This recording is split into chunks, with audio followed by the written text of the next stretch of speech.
Before we get into today's show, let me tell you about HubSpot. If you're hustling in the trenches to build a business or bootstrapping one of your own, let's talk about an AI-powered tool that can lighten up your workload a bit. HubSpot's Campaign Assistant is a game changer for creating marketing campaigns at scale. It quickly turns your key selling points into a cohesive pitch, which helps you deliver knockout emails, ads, and landing pages in minutes. So let Campaign Assistant take care of the campaigns so you can get back to growing your business. Work smarter, not harder at HubSpot.com/campaign-assistant. Howdy, folks. It is Thursday, June 15th. I'm Jacob Cohen here with Juliet, Bennett, Rylah, and you are listening to The Hustle Daily Show. Today, we're talking about the creator economy. The creator economy. The creator economy is going boom, and not in the good way. And we'll talk about that. But before we do, let's talk about what else is happening in the world of business and tech. Let's get crack-lacking. All right, Juliet, what have you been following today? Well, there's some interesting news out of the EU where lawmakers have approved the EU AI Act, which, if ultimately approved or ultimately passed, could ban or limit certain AI applications that are perceived to be risky towards people. That could include things like predictive policing, social scoring, anything that could influence elections or algorithms. It would also require AI companies to label AI-generated content so that people don't get confused by it and reveal any copyrighted data used to train models. This is not set in stone yet, but officials are hoping to have some sort of final agreement by the end of the year, which puts the EU very much ahead of the United States thus far when it comes to AI regulations. Very nice. I'm also looking at something way less serious, but kind of serious. So IKEA has an R&D lab called Space 10, and they used AI to design a couch. It is 22 pounds. It is made of recyclable materials, like the support is aluminum. Foam is made from mycelium, which is that mushroom root structure we were talking about last week with the coffins. Sure. So it would biodegrade and it wouldn't just sit in a landfill if you got rid of it. And the cool thing is it comes flat packed in an envelope that you can carry because it's only 22 pounds. That's so absurd. A very interesting design, yes. Wow. So very sustainable, super interesting, great for carless apartment dwellers like me. However, this is just an experiment, so you can't actually buy one of these couches yet. One day. Mm-hmm.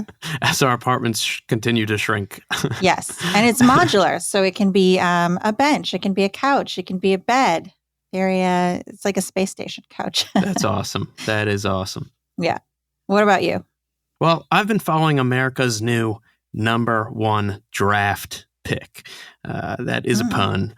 Basically, after accounting for 8.4% of U.S. beer sales in May, Modelo Especial is now America's top-selling beer, and that's a big deal because Bud Light, which has been in sales decline amid these political boycotts, has held the crown since 2001, which I guess little brand lesson here just comes to show you how important your brand is when your product really isn't that differentiated, right? Like, blindfolded, most people probably can't tell the difference between these beers. But ooh, I think I could. Oh, you think you could?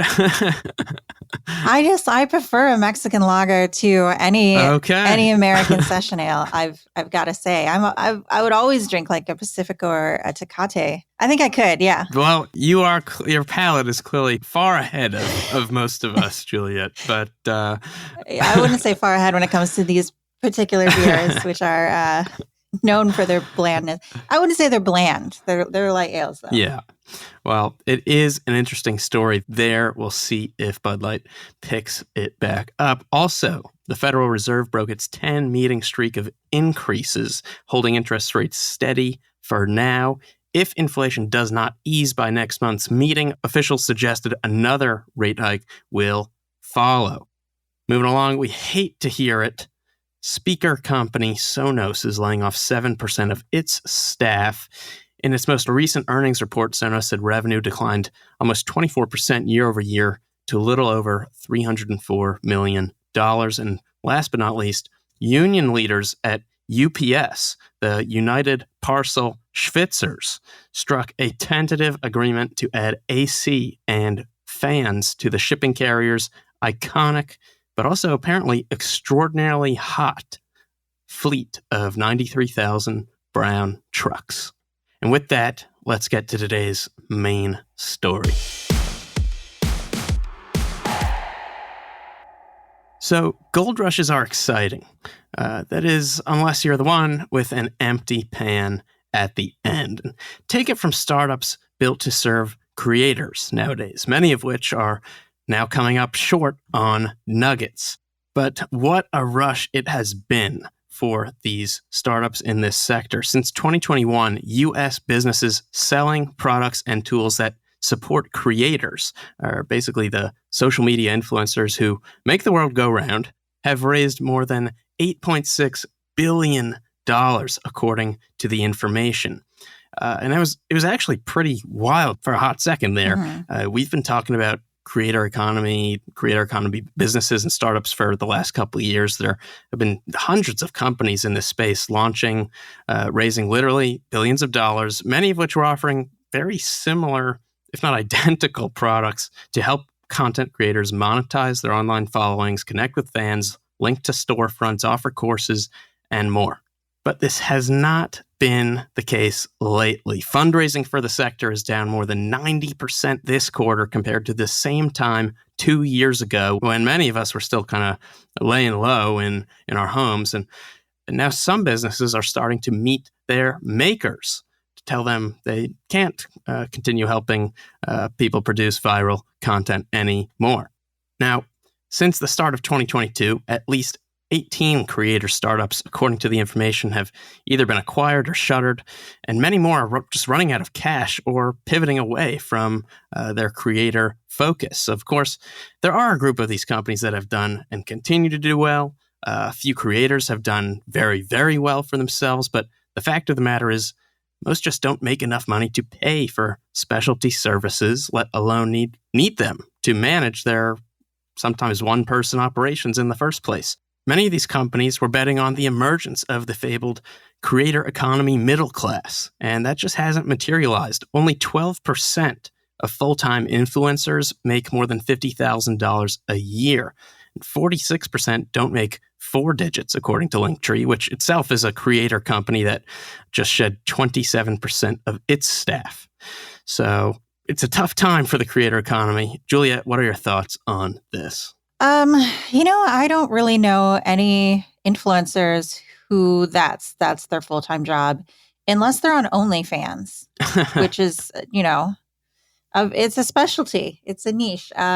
It just seems like the market is flooded with creators. Everyone wants to be a creator. The people who got there first and amassed really large followings on other platforms, even going as far back as MySpace, I think are doing really well. People who have something really unique to offer, I think, are doing really well. Like, who's that guy? All he does is point out how silly TikTok hacks are. Oh, I don't know. But yeah, niches like that, I'm sure, do great. But then again, it's just like, if you're some sort of beauty influencer, you're competing with, hundreds, if not thousands of other beauty influencers. I think it's just really hard to score a piece of that market. And I also think a lot of brands, they don't necessarily want to pay you. They just want to give you free stuff. And that's cool if you like free stuff. Who doesn't, I suppose? But you can't pay your rent with free stuff. So I think a lot of other people have, other jobs. And I think it's hard to sustain being a creator when you go to work full time and you do all the other things we have to do. And then you have to do a video. I think it's very difficult, more difficult than it seems like when you look at people who already had a following or alternatively already had a lot of money from some other source where they don't have to work. Kabi Lame, I think is who you're referring to. Yes. That's the most one. followed guy on TikTok. He's doing well for himself, but he's obviously in the 1% of this sector. But yeah, I totally agree. And even from the company perspective, if you're a startup in this space, and you make some kind of niche tool for creators to use on their accounts, if you build a link platform, for instance, you just run the risk of a platform like TikTok, YouTube, Instagram, just eating your lunch and making the same thing, offering the same thing. And so it's a really high risk space to have moved into. I think that obviously benefited greatly from the pandemic, at the height of the pandemic, but less so now. And as we've learned, if your third-party tool is really, really cool, Apple will just copy it. We talked about Sherlocking recently on the pod.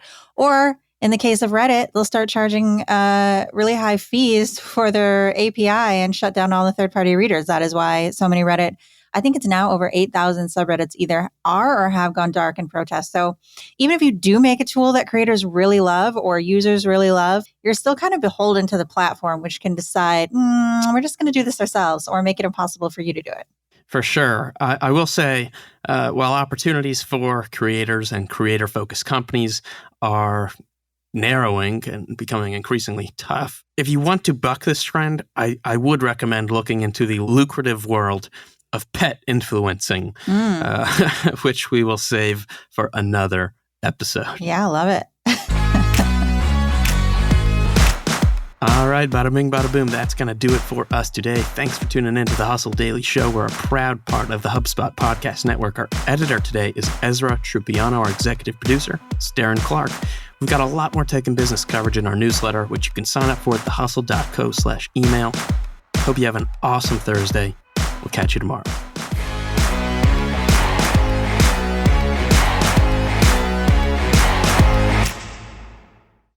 Let me tell you about a show that I've been loving lately. It's called Entrepreneurs on Fire. It's hosted by the incredible John Lee Dumas. It's available now on the HubSpot Podcast Network. Entrepreneurs on Fire stokes inspiration and shares strategies to fire up your entrepreneurial journey and create the life that you've always dreamed of. I'm a big fan of this podcast. It has energy, it has value, and it's all about learning about entrepreneurship. I was just listening to an episode the other day. JLD interviewed Jay Rogers, who was such a wealth of information. He kind of went into how entrepreneurship chooses you. You don't necessarily choose it, and that failure only happens when you stop trying to win. A lot of gems in this one. So I highly recommend checking out that particular episode along with the rest.